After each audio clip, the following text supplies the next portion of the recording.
Hello mga kachicharon, is another day, is another budol. Ito na pala ang ating day 5 ng ating vendor challenge. At ngayong araw makakasama nating mag-market ang aking dalawang cook na si Kuya Erdy at si Joe Alan. Aroy, Diyos ko, ano kaya mararapat kanini? Makakabenta kaya kami pero parang sa tingin ko, makakabenta kami. Ayan nga, kumuha na yung unang customer nila. Ang galing naman nila, palakpakan. Kumuha si Kuya ng 20 pieces. Tapos yung katabi niyang tindahan, tinawagan din niya kami. Tapos yun si Kuya, akala ko kukunin, hindi pala. May mga dumadaan din pag nakikita ako, yung mga chicharon pala is umihinto sila at nagtatanong kung magkano.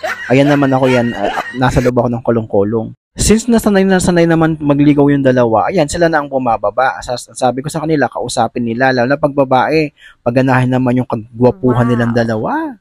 Alam mo naman yung mga ibang customer, pagka pogi yung nag-aalok sa kanila, kahit na ayaw, bumibili.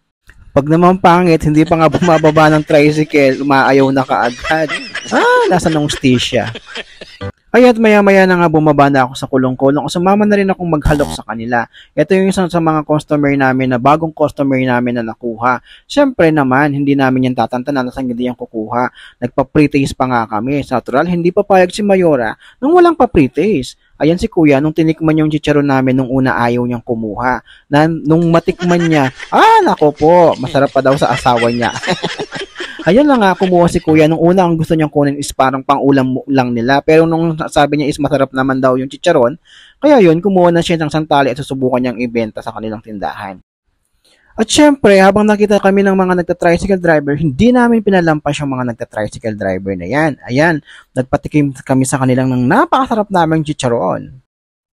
At syempre, dahil nasarapan, si Kuya, ayan, bumili. Ang sabi niya, 3 daw kaagad ang bibili niya. Take note meron yung pasahero. Naghihintay nga yung pasahero niya Pero ang sabi ni Kuya, hindi daw siya aalis, nang hindi namin siya napagbibilhan. Maya-maya nga nagbayad na si Kuya at ayan pa nga yung pasahero niya naghihintay na. Iinit na talaga yung pasahero niya. Ayan tignan mo si ate, nakakadesa na. Ayan, tapos humirit pa si Kuya ng pre-taste kasi nga sarap na sarap sa aming chicharon. At eto na nga, ayan, kakapanagpanaog ko sa kulong-kulong sumakit yung singit ko. Nung makausap ko si Kuya, ang sabi ko baka gusto nila ng chicharon. Pero ang sabi niya, magpaalam muna daw ako sa kanyang commander. Tignan mo naman talaga, may mga asawa pa rin na under sa commander. Ayan, nung pinatikim namin sa kanya, ang sabi ni ate, masarap daw yung aming chicharon, kaya kausapin daw yung asawa niya. Ngayon yung asawa niya, alam niyang masarap yung aming chicharon, kaya ang sabi niya, pingi pa nga ng pre-taste, papamukbang ko sa aking mga empleyado. Yan, siyempre pagkatapos na ng matikman, yan, sarap na sarap naman daw yung mga empleyado niya. Kaya yan, kumuha ka agad si Kuya ng 3 tali. Imagine mo, 3 tali ka agad yun. Pagkatapos naming mag-usap, ang sabi niya, kukunin daw yung number ko, kasi daw chat niya ako. Ay, cheers! Siyempre, alam mo na dahil nasarapan sa akin, sa aming chicharon, kaya ayan, kukuha pa daw siya. Pagka daw para daw matawagan niya ako, order siya ulit. Yan, pagkatapos magbayad ni Kuya, siyempre kailangan na naming lumayas dahil nga kami mag-aalok pa sa mga ibang pwesto.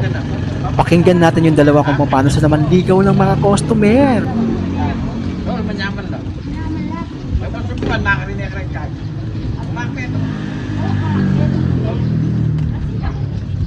Ay na, Jo, kamu na pipilisan.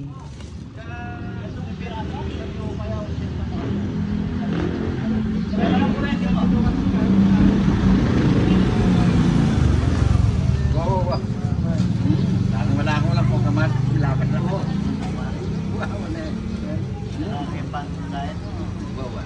Ari atak mo ko pat. Tingalo apa naman. Lalato.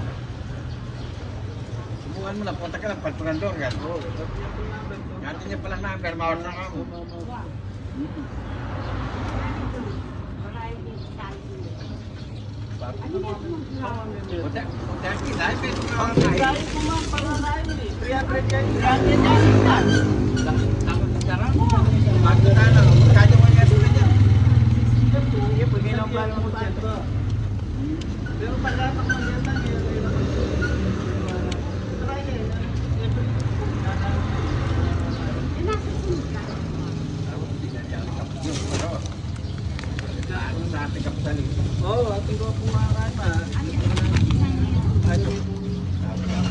Nakabenta naman sila kahit papano, kaya kami ay lumipat na sa isang customer.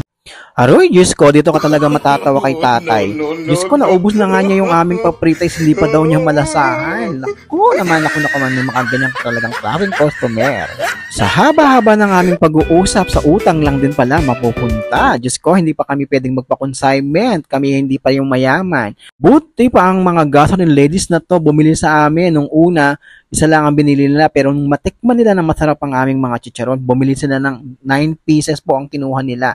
Imagine mo, nagpakarga kami ng 100, tumubo kami ng 300. At syempre dahil nagutom kami, kakain muna kami. Salamat!